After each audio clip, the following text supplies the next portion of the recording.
throughout the game as you did? Like I think Coach mentioned earlier, we really emphasize team play. It's part of our motto: play hard, play smart, play unselfish. And we got J-Mac got us going early with the steals, and that got us out into transition. Anytime we get out in transition, we're one of the most dynamic teams. So I think that really helped us. And Nicola did a real good job guarding Tony Parker in the paint this game.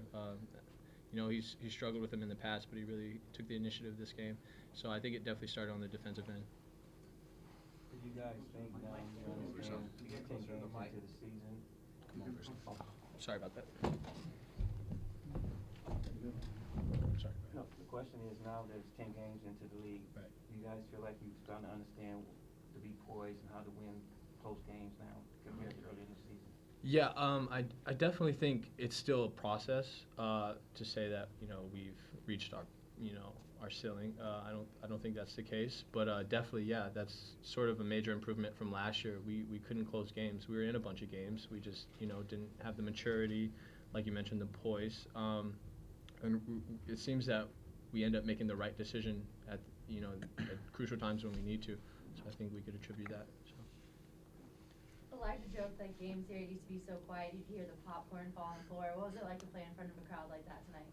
It was fun. The fans came out and supported. They went with the blackout, and it was just an amazing crowd. Their energy translated to us on the court. Jordan, you guys didn't give up any single fast break point tonight. You held them to 35% shooting from the field. What kind of attention and detail did it take to limit those guards, especially Alfred and Young? It took a lot. That's something we focus on every single week. Every team wants to get out and run in transition, and so that we have a couple of different drills that we have for that. And we just executed very well tonight, and we also didn't turn the ball over too many times. That also leads to transition. So not turning the ball over and getting back on defense is how we executed that. This is a question for both of you. Coach tried to downplay a little bit about the Crosstown rivalry. What's this sweep of UCLA do for your team's confidence moving forward? I gotta go for it. I don't think he necessarily downplayed it, but we expected to win both of those games. It's huge.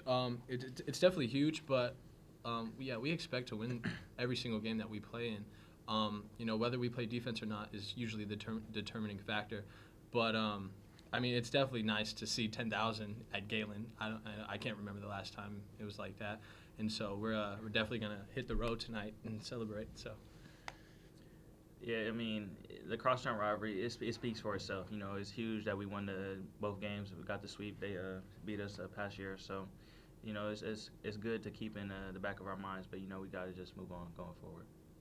Jordan, in the first half, you were scoreless but had 9 assists. In the second half, you had 9 points and only 1 assist. Was that an active change for you or just a game flow? Just game flow. I score when I can, get wide open shots. Teammates find me, and try to make plays for my teammates. It's just game flow. How nice is it to know that you can go scoreless for the first half and still be up by 10? It's really nice. That's our team effort. Finding everybody, having the confidence to knock down wide open shots. It's great. Is there any adjustment at all playing in a game that like is that loud? Like, is it harder to communicate just jitters, anything at all? It's an advantage for us. We're the home team, so they know. Whenever we're at the free throw line, they quiet down so we can focus. When other teams on the free throw line, they get loud and jumpy and rowdy. And so for us, it's an advantage, and it doesn't really. Nobody really had jitters. We played this game like any other game. How different right now compared to last year is it on campus, on the court, just in the way you guys play? Do you have a chance to think about how far you've come from year to year? Yeah, I think at this point people actually know who we are. Just walking around campus, people are eager to say, good job, stuff like that, as opposed to the past 2 years where you're sort of the laughing stock of the conference. So it's really nice to be sort of talked about in the same light as football. We expect to win, and that's really cool. It's funny, even this year too. In those first 2 Pac-12 games, you didn't play so much of a complete game, but now you look at these last 2 games, your last 3 at home, and it seems like you guys are playing a full 40 minutes. Just talk about what's really changed between the first 2 Pac-12 games and then now. I think you sort of gain momentum with every single game. We dropped 2 to the Oregon schools, and that was a huge blow. but we lost those games primarily because we couldn't guard. We didn't play defense, and so we just really emphasize every single day defense, because that's, that, like he mentioned earlier, that's what leads to transition. We're one of the best transition teams, in the country, and so I don't know. It's just sort of like putting each game behind you, but building off of what you did good in the past game, and not necessarily fixating on the negatives. So. Julian, you mentioned the struggles with the Oregon road trip. What lessons are you going to apply with the Arizona schools coming up next week? We got to start strong. We were down the entire game against Oregon. We came out flat. We had no energy. Especially in Arizona, in Arizona State, you have to be ready to play because those crowds are rocking. And we kind of have to stick together. I think there were a few times where our confidence and the solidarity of us, it wavered out there. So definitely just going to have to stick together, be more vocal, because it definitely is loud there. So. You mentioned transition.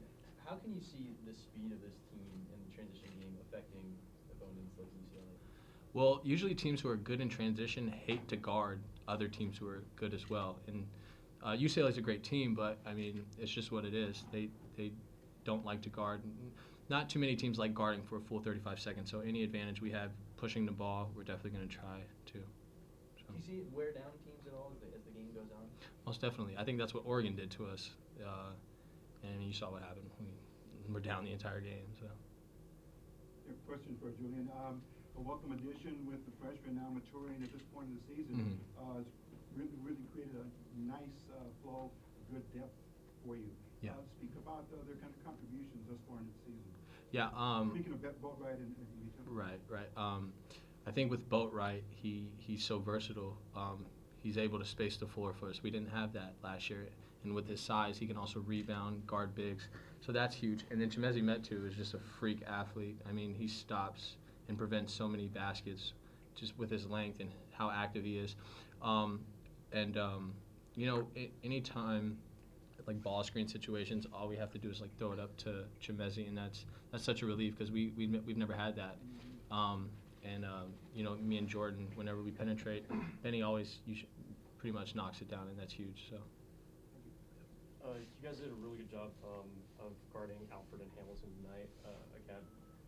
Was the challenge issued by coach again, or was it kind of like an internal kind of, hey, we got to stop this guy?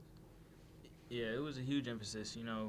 Bryce Alford, he can get going at any point in the game, and as well as Hamilton and Holiday, all of them can get going. So coach really put the challenge on all of us to guard our yard. That's what Coach Bland's motto is. So he always puts it on the board every game: guard your yard and toughness. So he made it a emphasis. Jordan, where'd you get that jersey? I noticed it's got an autograph on the back. My mom's friend owns a shop, and so I took a visit to his shop and got a couple jerseys. Are you like a fan of hers? Oh yeah, I'm a huge fan of Skylar Diggins. I love her. Her game, her looks, what is it? Everything. She did. You ever met her or anything? I haven't. I thought I saw her one time at the Drew League, and I froze up, and it wasn't even her. So I couldn't imagine if I actually seen her what I would do. Are you gonna get her one of your jerseys autographed? I should figure out her address and send her one. Hopefully it's not too creepy. But Drake had a little crush on her too. Yeah. Let's do one last one, please, guys. What do you guys think is the biggest reason for the way you've been able to improve this year? Experience. Last year we struggled because we were so young, and I mean we were in every game last year. We lost like 6 games by 4 points from last year. So it was just getting over that hump. And this off season, everybody worked really hard, got stronger, got better, and everybody put in the work in the gym, and it's starting to show. Okay, thanks, fellas. Thanks guys.